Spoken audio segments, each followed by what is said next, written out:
আমি যখন ছোট ছিলাম তখন আপা রুমে আমায় থাকতে দিত। আপা আমায় প্রতি রাতে গল্প শোনাতো, কিন্তু আমার বয়স যখন 14 তখন আমি ক্লাস 10-এ পড়তাম। তারপর পর থেকে আমার আপা আমায় তার রুমে থাকতে দিত না। আপা বলতো, তোর এখন বয়স হয়েছে, তুই তোর রুমে ঘুমা। আমার তখন কিছুই ভালো লাগতো না। একদিন আমি সন্ধ্যা হতেই আপার রুমের কাঠের নিচে শুয়ে রইলাম। রাত যখন গভীর হলো, আপা তখন ঘুমে বিভোর। আর এই সুযোগে আমি, তাহলে মূল ঘটনাটি বলি। এটি আমার জীবনের একটি সত্য ঘটনা। আমরা 3 ভাই বোন। আমি সবার ছোট। ভাইয়া আর আপার সাথে আমার বয়সের পার্থক্য প্রায় 14 ও 13 বছরের। ছোট বলে সবার খুব আদরেরও ছিলাম আমি। ভাইয়া আর আপার খুব বেশি ভালোবাসা পেয়েছি আমি। বাবা একটা সরকারি কলেজে ইংরেজি পড়াতেন। ভালোই নামডাক ছিল তার। বাবার চাকরির সুবাদেই শহরে আসা তার। আমার মা একজন গৃহিণী। বাসা ভাড়া, পড়াশোনার ব্যয় বাবদ খরচ পড়ত অনেক। তাই বাবা বাসায় ব্যাচ পড়াতেন। অনেক স্টুডেন্ট ছিল বাবার। 4 কামরার ফ্ল্যাটের একটা কামরা বাবার পড়ানোর জন্যই ফিক্স ছিল। আমার যখন জন্ম হলো ভাইয়া তখন ক্লাস 10-এ পড়ে আর আপা সপ্তমে। আপা আর ভাইয়া সারাক্ষণ আমাকে নিয়েই পড়ে থাকত। আমি ছিলাম ওদের খুব আদরের ছোট ভাই। আমার সবুজ নামটা আপা আর ভাইয়াই রেখেছিলেন। আপার নাম সাদিয়া আর ভাইয়া রবিন। ভাইয়া অন্য সব ছেলেদের মতো বাইরে যেত না। কোনো আড্ডায়ও কখনো দেখা যায়নি তাকে। পড়াশোনায় ব্যস্ত থাকতেন সারাক্ষণ। আর বাকি সময় আপা আর আমাকে নিয়েই কাটত তার। আপা খুব শান্ত স্বভাবের ছিলেন। আপা অনেক সুন্দরীও ছিলেন। আগুন সুন্দরী যাকে বলে। আপাকে যে কোনো ছেলে দেখলে বিয়ে করতে চাইবে চোখ বুজে। বাবার মতো হয়েছিলেন। বাবার উচ্চতা, গায়ের রং, চেহারা সব আপার মধ্যে ছিল। ভাইয়ার মতো আপাও পড়াশোনায় ভালো ছিলেন। আমার আম্মা খুব সাধারণ একজন মানুষ। নিরেট ভালো মানুষও বটে। তার সন্তান আর সংসার নিয়েই তিনি পড়ে থাকতেন। আমি আর ভাইয়া বাবার হাইট ছাড়া বাকি সব দিক আম্মাকে নকল করে এসেছিলাম। আম্মার গায়ের রং কিছুটা চাপা ছিল। আমাদেরও তাই। বাবা ছিলেন প্রচণ্ড রাগী, গম্ভীর আর চুপচাপ একজন মানুষ। বাবাকে খুব কমই হাসতে দেখেছি আমি। ভাইয়া আমি বাবাকে অনেক ভয় পেতাম। তবে আপা বাবাকে ভয় পেতেন বলে মনে হতো না। বাবা আসলে আপাকে অনেক বেশি ভালোবাসতেন। আপা ছিল বাবার গল্প করার সঙ্গী। আপা বাবাকে রোজ সকালে খবরের কাগজ পড়ে শোনাতেন। বিভিন্ন খবর নিয়ে আলোচনাও করতেন দুজন। আমি আর ভাইয়া বাবার চোখ এড়িয়ে চলতে পারলে বাঁচতাম। তবে আম্মা আর বাবার মধ্যে খুব মিল ছিল। বাবা এত রাগী হওয়া সত্ত্বেও কখনো আম্মার সাথে উঁচু স্বরে কথা বলেননি। বাবা কোনো কাজ করার আগে আম্মাকে জিজ্ঞেস করতেন, রুনা তুমি কি বলো? এটা করলে ভালো হবে তো? আম্মা বলতেন, তুমি যা ভালো বোঝো তাই করো। আহা, তোমার কি মতো? আর আপা যখন একটু বড় হলেন আম্মা বাবা দুজনই আপার সাথে পরামর্শ করতেন। আপা খুব বুদ্ধিমতী ছিলেন ছোট থেকেই। আমার বয়স যখন 8 বছর পেরোলে আম্মা অসুস্থ হয়ে পড়লেন। পর 2 বার অপারেশন করা হয়। আমার দায়িত্ব এসে পড়ে আপার উপর। সে বছর আপার আর স্কুলে যাওয়া হয়নি। 1 বছর গেপ হয়ে যায় আপার। মা অপারেশন এর রোগী, তার উপর আরও নানা জটিলতায় বেড রেস্ট এ যেতে হলো তাকে। আপা তখন এক হাতে সব সামলাতেন। দাদাবাড়ির দিকে কেউ ছিল না। দাদা দাদি বেঁচে নেই আর বাবা একমাত্র সন্তান ছিলেন তাদের। আর নানু নিজেই অনেক অসুস্থ। অগত্যা আপাই আমার দেখাশোনা, মায়ের দেখাশোনা করতেন। বাবা একটা কাজের মহিলা রাখলেন, রান্না বাড়া আর বাকি কাজ করার জন্য। আমার খাওয়া, ঘুম, গোসল সব আপার দায়িত্বে ছিলে। মাকেও দেখতে হতো। তখন থেকেই আপার সাথে আমার গভীরতা আরো বাড়ল। রাতে আপার সাথে আমি ঘুমাতাম, আপা আমাকে বিভিন্ন গল্প শোনাতো, আর আমি গল্প শুনতে শুনতে ঘুমিয়ে যেতাম। আপার হাতে ছাড়া ভাত খেতাম না। সারাক্ষণ আপার সাথেই থাকতাম। আপা আমার বিন্দুমাত্র অযত্ন করেনি। মায়ের পুরোপুরি সুস্থ হতে 1.5 বছর লেগেছিল। আমি ততদিনে আপার ভক্ত হয়ে গেছি। আপাকে ছাড়া ঘুম, খাওয়া দাওয়া, গোসল কিছুই হতো না আমার।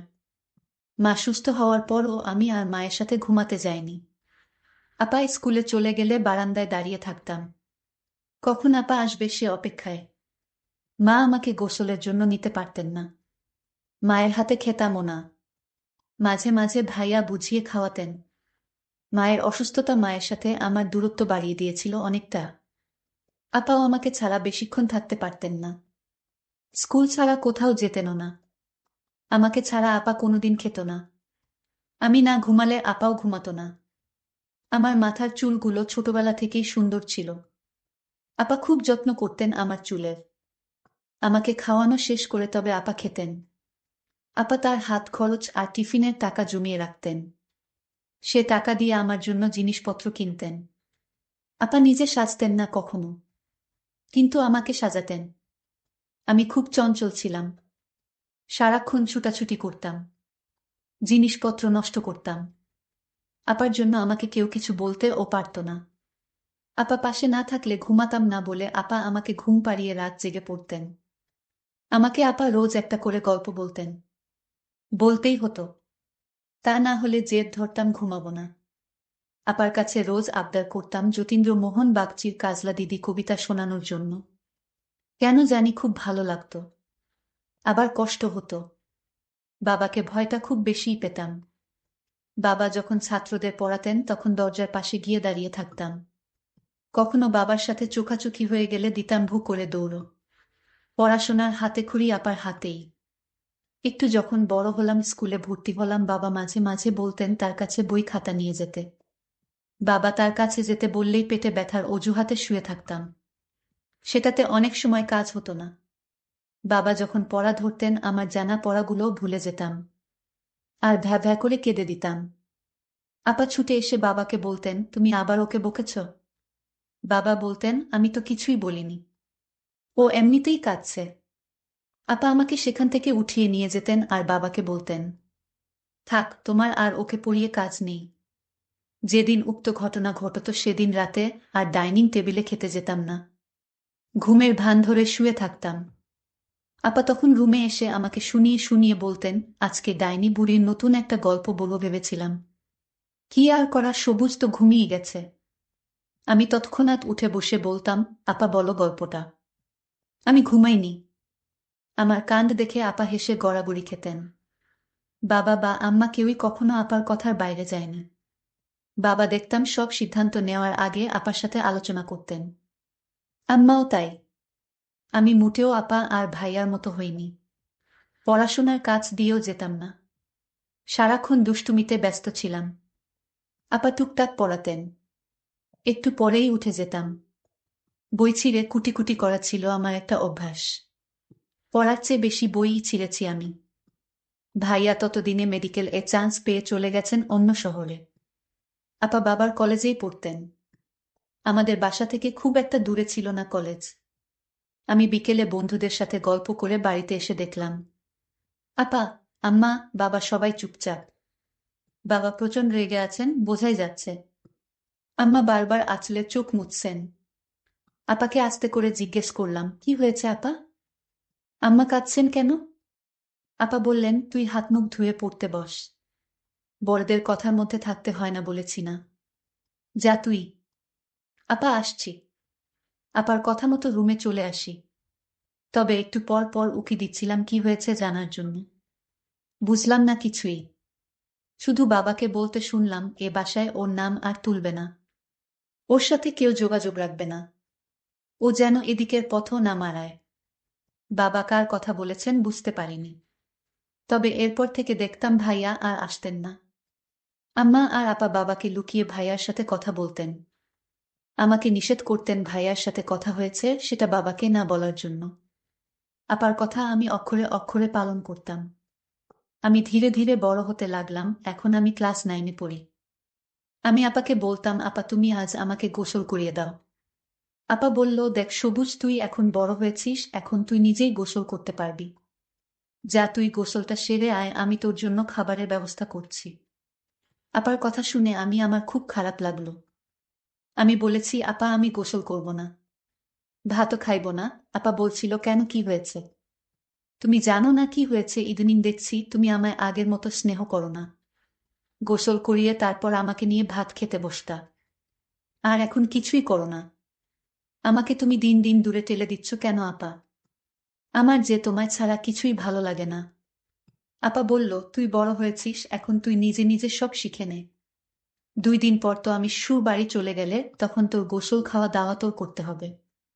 আমি আপুর কথা শুনে আপাকে বললাম, আমি তোমাকে কোনোদিন বাড়ি যেতে দিব না। আমাকে ছেড়ে চলে গেলে আমি কিন্তু মরে যাব বলে দিলাম। আমি এসব বলতে বলতে কান্না করতে লাগলাম।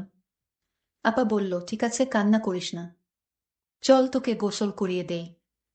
আপা যখন আমায় গোসল করিয়ে দিচ্ছিল তখন আমার কেমন জানি লাগছিল। আমার শরীরটা ঘামতে শুরু করলো। আপা জিজ্ঞেস করলো, কিরে তোরে গোসল করালাম, তারপরও তুই এভাবে ঘামতেছিস কেন? আমি আমার ভাইয়ের কথা শুনে অবাক হয়ে হলাম। সবুজ এসব কি বলছে? সবুজ তো কোনোদিন এই কথা আমাকে বলেনি। আজ কেন বলল? আমি বুঝতে পারছিলাম ভাইয়ের মনে মনে কি চলছিল। যাই হোক, তাকে গোসল করিয়ে ঘরে এসে খাবার দিলাম। আমি বললাম, নে এবার খেয়ে নে। সবুজ বলল, না আমি খাবো না। কেন খাবি না? নিজের হাতে খেয়ে নে। আমি বললাম, আপা তুমি তোমার হাত দিয়ে ভাত খাইয়ে দাও। তোমার হাতে ছাড়া ভাত না খেলে আমার পেট ভরে না আপা। আমি আপার সাথে ঘনিষ্ঠ হতে লাগলাম। আর একটা সুযোগ খুঁজতেছিলাম, কিভাবে পাওয়া যায়। আমার কিছু করার ছিল না, ছোট ভাইয়ের বায়না আমি কিছুতেই ফেলতে পারলাম না। তাকে নিজ হাতে ভাতও খাইয়ে দিলাম। রাতে পড়া শেষ করে আপার রুমে গিয়ে শুয়ে পড়লাম। সবুজ, তুই এখন থেকে তোর নিজের ঘরে ঘুমাবি। তোর রুমে যা সবুজ। কেন আপা, আমাকে কেন এভাবে তাড়িয়ে দিচ্ছ? আমি তোমার রুমেই ঘুমাবো। বুঝেছি, এখন তুমি আর আগের মতো আমাকে গল্প শোনাও না, তোমার রুমে থাকতে দাও না। এটার কারণ এখন আমি তোমার বোঝা হয়ে গেছি। আরে না ভাই, তুই আমার কাছে কোনোদিনই বোঝা হবি না। তুই বুঝিস না কেন, তুই এখন বড় হয়েছিস। আমি কিছু বুঝি না, আমি এখানে থাকবো আপা। আমার একা একা ঘুমাতে ভয় লাগে। আপু তখন বলল, তোরে আমি বুঝিয়ে পারলাম না। ঠিক আছে, তাহলে চুপচাপ ঘুমাবেন, বেন করবি না। আমি মনে মনে ভাবলাম, ও হয়তো ছোটবেলা থেকে আমার আদরে বড় হয়েছে, তো তাই এখন আর আমাকে ছাড়া থাকতে চায় না। কিন্তু আমার এই ধারণা সম্পূর্ণ ভুল ছিল। আমার ভাই যে দিন দিন এত দুষ্ট হয়ে যাবে তা আমি ভাবতেই পারি না। আমি একদিন সবুজকে দেখলাম স্কুলে একটা মেয়ের সাথে গল্প করছে। আমি ভাবলাম, এই বয়সেই ভাইটা মেয়েদেরকে নিয়ে গল্প করে।